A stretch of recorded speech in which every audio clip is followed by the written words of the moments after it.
Good day everyone, I am Nino Jasmar Mecha, an MS Fisheries student of Western Philippines University.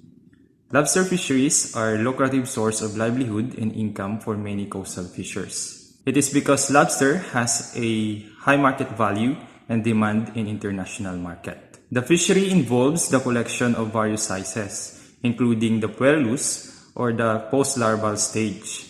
These puerlus are collected in coastal areas using various gears and methods and shipped in Vietnam and Indonesia for grow-out aquaculture until marketable size. In Palawan, there is a surge of lobster fry collection starting in 2019. To collect the puerlus, fishers employ different kinds of traps and setups. Some traps and setups used involve the coral rocks and mangrove poles. The absence of management intervention in lobster fry collection may affect the environment as some of the settlement traps and setups were left to clutter after the collection season.